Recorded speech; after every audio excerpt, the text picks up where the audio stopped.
پاکستان کے سڑکوں پہ میرے پاکستانیوں کو گولی مار کے شہید کیا. ہمارے پیارے پاکستان کو ان کی نااہلی، ان کی لوٹ کا سوٹ، ان کی منی لانڈرنگ، ان کے ڈاکے نے گرے لسٹ میں لے کے آیا. کہ جو ٹی ٹی کا سکینڈل چل رہا ہے اس وقت شہباز شریف کا، کہ انہوں نے منی لانڈرنگ کی، پاکستان سے پیسہ باہر لے کے گئے.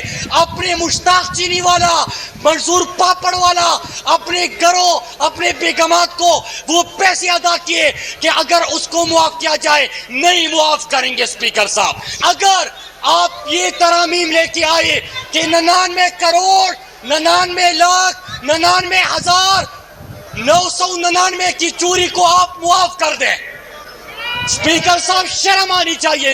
السلام علیکم ناظرین کرام. راسئی نے اسمبلی پہنچتے ہی حکومت کے کان کھڑے کر دیے. ایسی تقریر کی کہ شہباز شریف دم دبا کے ایوان سے باہر بھاگنے پر مجبور ہو گیا.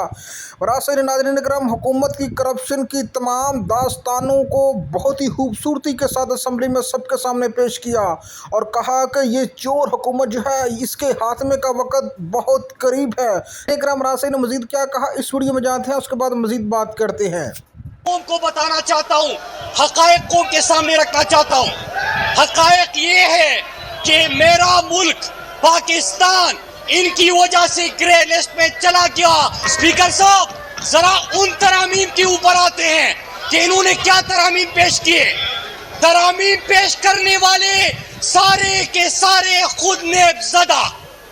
اور جناب اسپیکر ترمیم کیا لے کے آتے ہیں؟ اگر آپ یہ ترامیم لے کے آئے کہ 99 کروڑ، 99 لاکھ، 99 ہزار، 999 کی چوری کو آپ معاف کر دیں، کہ آپ یہ ترمیم شامل کر دیں کہ جو ٹی ٹی کا سکینڈل چل رہا ہے اس وقت شہباز شریف کا، کہ انہوں نے منی لانڈرنگ کی، پاکستان سے پیسہ باہر لے کے گئے. اپنے مشتاق چینی والا، منظور پاپڑ والا، اپنے گھروں، اپنے بیگمات کو وہ پیسے ادا کیے کہ اگر اس کو معاف کیا جائے. نہیں معاف کریں گے اسپیکر صاحب، نہیں معاف کریں گے.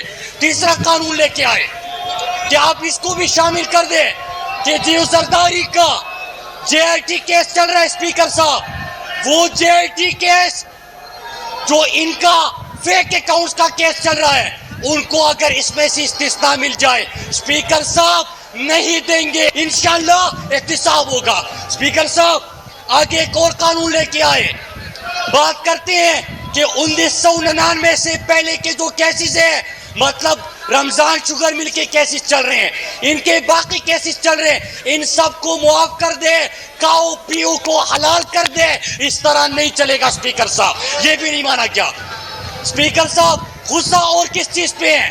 غصہ اس چیز پہ ہے ایم پی اے، ایم این اے، پارلیمانی سیکرٹری، اگر اس نے بھی ملک کو لوٹا ہو تو اس کو بھی معاف کر دے. نہیں کریں گے اسپیکر صاحب. بدقسمتی دیکھیے، یہ تو چند حقائق میرے سامنے رکھے. بدقسمتی دیکھیے اسپیکر صاحب کہ میرے اور آپ کے، ہمارے پیارے پاکستان کو ان کی نااہلی، ان کی لوٹ کا سوٹ، ان کی منی لانڈرنگ، ان کے ڈاکے نے گرے لسٹ میں لے کے آیا. اسپیکر صاحب اللہ کا لاکھ لاکھ شکر ہے، میں تحریک انصاف کے مینیز کو خراج تحسین پیش کرتا ہوں پورے پاکستان کی طرف سے کہ انہوں نے این آر او پلس کو مسترد کیا. جناب اسپیکر دوسری بات، انہوں نے کلبوشن کی بات کی. میں آپ سے پوچھتا ہوں کہ رائمنڈ ڈیوس میرے پاکستان کے سڑکوں پہ میرے پاکستانیوں کو گولی مار کے شہید کیا، آپ نے نعرہ دیا، شاہ محمود کھڑا ہو گیا اور وہ تحریک انصاف میں شامل ہو گیا. اسپیکر صاحب پھر اس کے بعد ایک اور میں سوال کرتا ہوں، آپ کو دکھ اس چیز کا ہے کہ آپ جب امریکہ جاتے تھے وہاں پہ آپ نہ صرف امریکہ کو یہ کہتے تھے کہ ان کے خلاف مزید ڈرون حملے کرو، مزید خیبر پختونخوا اور جمشید ازدا کے لوگوں کو مارو، ان سے آپ بات کرتے تھے. دو مور کے پرچی لے کے آپ آتے تھے، کرپشن کے حوالے سے بات کی. بدقسمتی اس سے کیا ہوگی اسپیکر صاحب؟ بدقسمتی اس سے کیا ہوگی کہ ہم پاکستان کی بات کر رہے ہیں، یہ پارلیمنٹ کو استعمال کرتے ہیں NRO پلس کے لیے، یہ پارلیمنٹ کو استعمال کرتے ہیں شہباز شریف، نواز شریف اور ان کے حواریوں کے کرپشن کا دفاع کرنے کے لیے۔ آپ ہمارے منصوبے گنتے ہو، ہم آپ کی کرپشن گنتے ہیں۔ آپ ہماری ترقیاتی کام گنتے ہو، ہم آپ کے کیسز گنتے ہیں۔ آپ یہاں پہ آ کے کہتے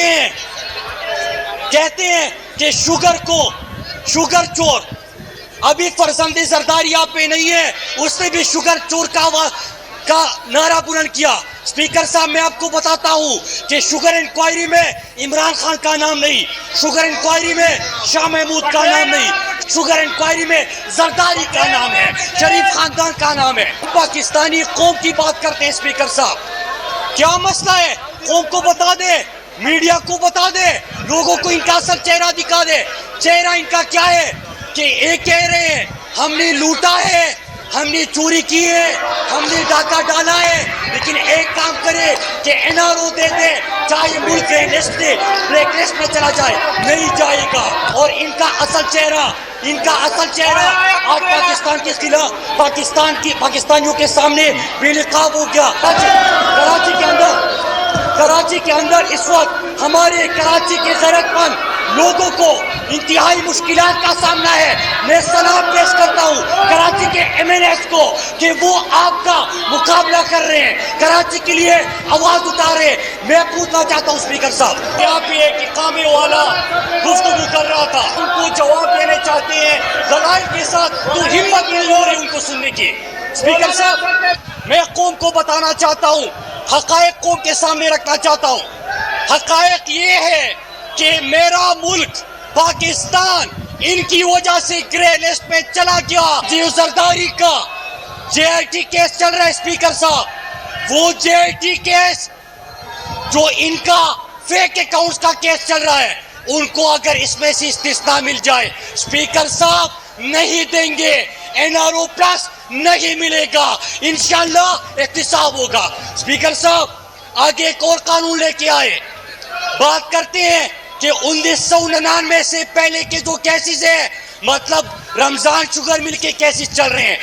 تو ناظرین اکرام، آپ نے دیکھا کہ مراد سعید نے اسمبلی میں کرپشن کے خلاف اعلان جنگ کر دیا، اور انہوں نے کہا کہ ان کے خلاف کتنے زیادہ کیسز چل رہے ہیں کرپشن کے، جس میں یہ فرنٹ مینو کو استعمال کرتے ہیں، جس کی انہوں نے واضح طور پر اگزامپل دی کہ منصور پاپڑے والا، اور اس کے علاوہ انہوں نے رمضان شوگر مل کے حوالے سے بھی بات کی۔ انہوں نے ناظرین اکرام مزید کہا ہے کہ جو کچھ مرضی یہ کر لیں، میں ان کو معاف نہیں کروں گا، ان کے خلاف بھرپور کارروائی کی جائے گی۔ جیسے ہی پاکستان تحریک انصاف کی حکومت آتی ہے تو اس کے بعد ان کے خلاف اعلان جنگ کرتا ہوں کرپشن کو لے کے۔ ناظرین اکرام مزید ویڈیوز کے لیے میرے ساتھ رہیے۔ ناظرین اکرام، پاکستان سیکورٹی اداروں کو ملی ہے ایک بڑی کامیابی۔ یوں کہہ لیجیے کہ پاکستان میں جو ہندوستان کی خفیہ ایجنسی را، جو کہ پوری دنیا میں مشہور ہے، جو کہ ٹارگٹ کلنگ کے اکثر واقعات میں ملوث نظر آتی ہے، اس کی جانب سے پاکستان میں موجود ایک نیٹ ورک جو ہے وہ چلایا جا رہا تھا، اور یہ نیٹ ورک ناظرین اکرام کراچی بیس تھا، لیکن اس نیٹ ورک میں جو 5 لوگ اس نے ہائر کیے تھے ان کا تعلق شیخ پورہ اور مرید کیس سے تھا۔ اور یہ نیٹ ورک ناظرین اکرام پاکستان بھر میں جو ٹارگٹ کلنگ کے کیسز ہمارے سامنے آ رہے تھے، ایسے لوگوں کے اوپر جو ہندوستان دشمنی کا الزام لگاتا رہا ہے ماضی میں، اور ان لوگوں کو جو ہے ایک ایک کر کے ٹارگٹ کیا جا رہا تھا۔ اور آج یہ نیٹ ورک ناظرین اکرام پاکستانی سیکورٹی اداروں کی جانب سے پکڑ لیا گیا ہے۔ اس نیٹ ورک میں جو ہمارے مقامی لوگ جو انوالو تھے ان کو بھی اس میں گرفتار کر لیا گیا ہے۔ ایک بندہ جو ہے جو پورا سرگنا تھا، وہ چونکہ واردات مکمل ہونے کے بعد واپس خلیجی ملک میں چلا گیا تھا، اور وہاں سے وہ نیپال چلا گیا، وہ ابھی پکڑ سے باہر ہے، لیکن اس کے 4 جو کارندے ہیں ان کو گرفتار کر لیا گیا ہے۔ اور یہ پاکستانی سیکورٹی اداروں کی جانب سے ایک بڑی کامیابی مانی جا رہی ہے ناظرین اکرام۔ اس سے پہلے بلوچستان میں کلبھوشن یادو کی گرفتاری، اور حال ہی میں ایک مظفر آباد سے شخص پکڑا گیا تھا جس کا ڈائریکٹلی تعلق جو ہے وہ 9 مئی کے ہندوستان پاکستان کے کنفلکٹ سے بتایا جا رہا ہے، جب مظفر آباد میں ایک مقامی مسجد کو جو ہے وہ ہندوستان کی جانب سے نشانہ بنایا گیا تھا، اور اس کی GPS لوکیشن جو ہے وہ کہا جا رہا ہے کہ مبینہ طور پر اس شخص کی جانب سے ہندوستان کی ایجنسی کو شیئر کی گئی تھی، اور اس کو گرفتار کیا گیا۔ یوں کہہ لیجیے ناظرین اکرام پاکستان سیکورٹی اداروں کو بڑی کامیابی جو ہے وہ مل رہی ہے پاکستان میں کہ راہ کا جو نیٹ ورک اس کو ایکسپوز کرنے میں۔ اور جو اہم ترین بات ہے، اس را نیٹ ورک کا جو مین ہینڈلر ہے وہ ناظرین اکرام خلیجی ملک میں ہے۔ اب خلیجی ملک کون سا، اس کا نام تو نہیں لیا، لیکن ممکنہ طور پر یہ ملک جو ہے دبئی، سعودی عرب میں سے کوئی ایک ہو سکتا ہے، کیونکہ زیادہ تر یہی ملک جو ہے ہندوستان کے دوست بھی ہیں۔ ناظرین کرام، پاکستانی سیکورٹی دارمدار کی بڑی کامیابی مانی جا رہی ہے، جو کہ پاکستان میں مختلف جگہوں پہ ٹارگٹ کلنگ میں ملوث تھی۔ ناظرین آپ اس بارے میں کیا کہیں، لازمی کمنٹ سیکشن میں اپنا رائے کا اظہار کریں۔